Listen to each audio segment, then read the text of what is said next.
ಆತ್ಮಹತ್ಯೆ ಬಹಳ ಅತ್ಯಂತ ದುಃಖದ ಮತ್ತು ನೋವಿನ ಸಂಗತಿಯಾಗಿದೆ. ಒಬ್ಬ ಯುವಕ, ಒಬ್ಬ ಇಂಜಿನಿಯರ್, ಒಂದು ಪರಿವಾರದ ಆಧಾರ ಸ್ತಂಭ ಇವತ್ತು ಈ ರೀತಿಯಲ್ಲಿ ಆತ್ಮಹತ್ಯೆ ಮಾಡಿಕೊಂಡಂಥದ್ದು ಇದು ಅತ್ಯಂತ ಬಹಳ ಖೇದಕರವಾದಂಥ, ದುಃಖಕರವಾದಂಥ ಒಂದು ಸಂಗತಿಯಾಗಿದೆ.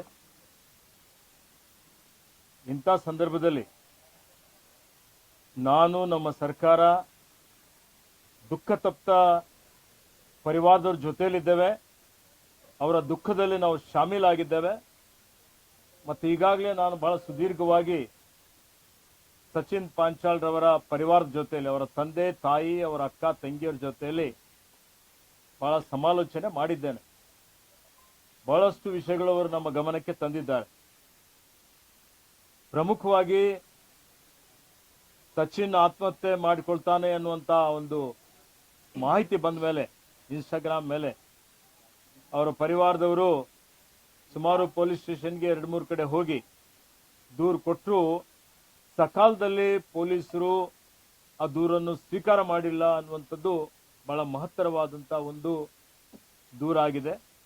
ಇದ್ರ ಬಗ್ಗೆ ಈಗಾಗಲೇ ನಾನು ಪೊಲೀಸ್ ವರಿಷ್ಠಾಧಿಕಾರಿ ಅವರಿಗೆ ತನಿಖೆ ಮಾಡಿ ಕ್ರಮ ತೆಗೆದುಕೊಳ್ಳ್ರಿ ಅಂತ ಹೇಳಿದ್ದೇನೆ. ಕೆಲವೊಂದು ಪೊಲೀಸರ ಮೇಲೆ ಕ್ರಮ ಆಗಿದೆ, ಇನ್ನು ತನಿಖೆಯನ್ನು ನಡೀತಾ ಇದೆ ಅಂತ ಹೇಳಿದ್ದಾರೆ.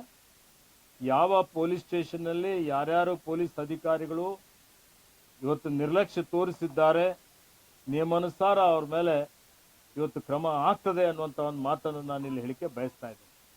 ಅದರ ಜೊತೆಯಲ್ಲಿ ಸಚಿನ್ ಪಾಂಚಾಳ್ ತನ್ನ ಒಂದು ಡೆತ್ ನೋಟ್ನಲ್ಲಿ ಏನು ಮರಣ ಪತ್ರ ಬರೆದುಕೊಟ್ಟು ಸಾವಿಗೀಡಾಗಿದ್ದಾರೆ. ಈ ಪ್ರಕರಣ ಈಗಾಗಲೇ ರೈಲ್ವೆ ಪೊಲೀಸರು FIR ಹಾಕಿ ತನಿಖೆಯನ್ನು ಅವರು ಮಾಡ್ತಾ ಇದ್ದಾರೆ. ನಾನು ಬರೋ ಹೊತ್ತಿನಲ್ಲಿ ನಮ್ಮ ಪೊಲೀಸ್ ಅಧಿಕಾರಿಗಳಿಗೆ ನಾನು ವಿಚಾರಿಸಿದ್ದಾಗ ಇದು ರೈಲ್ವೆ ಪೊಲೀಸರೇ ತನಿಖೆ ಮಾಡ್ತಾ ಇದ್ದಾರೆ ಅನ್ನುವಂಥ ಒಂದು ಮಾಹಿತಿಯನ್ನು ಕೊಟ್ಟಿದ್ದಾರೆ. ನಾನು ಸನ್ಮಾನ್ಯ ಮುಖ್ಯಮಂತ್ರಿಗಳ ಜೊತೆಯಲ್ಲೂ ಮಾತನಾಡಿದ್ದೇನೆ. ಇವತ್ತು ಈಗಾಗಲೇ ನಾವು ಈ ಒಂದು ಪ್ರಕರಣದಲ್ಲಿ ಏನು ಸಚಿನ್ ಸಾವಿಗೆ ಕೆಲವರು ಪ್ರಚೋದನೆ ಮಾಡಿದ್ದಾರೆ, ಕಿರುಕುಳ ಕೊಟ್ಟಿದ್ದಾರೆ ಅನ್ನುವಂಥ ಅವರ ಏನೊಂದು ಡೆತ್ ನೋಟ್ನಲ್ಲಿ ಬರೆದಿಟ್ಟು ಹೋಗಿದ್ದಾರೆ, ಅದ್ರ ಬಗ್ಗೆ ನಿಷ್ಪಕ್ಷಪಾತವಾಗಿ, ಪಕ್ಷಾತೀತವಾಗಿ ಇದ್ರ ಬಗ್ಗೆ ಇವತ್ತು ಎಲ್ಲರಿಗೂ ಭರವಸೆ ಮೂಡುವಂಥ ರೀತಿಯಲ್ಲಿ ಪಾರದರ್ಶಕವಾಗಿ ತನಿಖೆ ಆಗ್ತದೆ. ರಾಜ್ಯ ಸರ್ಕಾರ CODಗಿರ್ಬೋದು, 5 ಜನ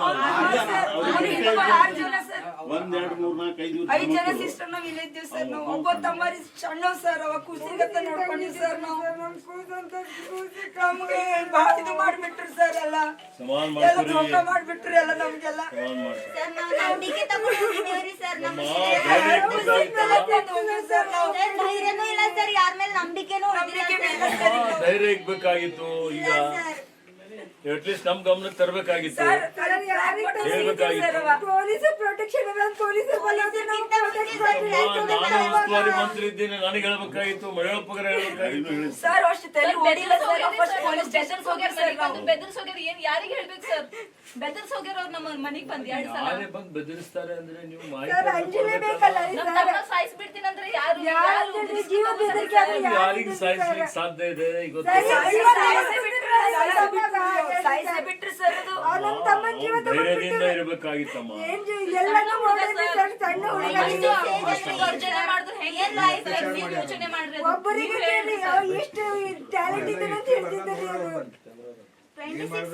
ನೋಡ್ತೇವಮ್ಮ, ನಿಷ್ಪಕ್ಷಪಾತವಾದ ತನಿಖೆ ಮಾಡ್ತೀವಿ. ನೀವು ಅದ್ರ ಬಗ್ಗೆ ಭರವಸೆ ಇಕ್ರಿ. ಇವತ್ತು ಯಾವ ರೀತಿಯಲ್ಲಿ ನಿಮ್ಗೆ ಏನು ಸರ್ಕಾರದ ವತಿಯಿಂದಲೂ ಸರ್ಕಾರ ನಿಮ್ ಜೊತೆಲಿದೆ, ನಿಮ್ ದುಃಖದಲ್ಲಿದೆ, ನಿಮ್ ಫ್ಯಾಮಿಲಿ ಜೊತೆಲಿದೆ.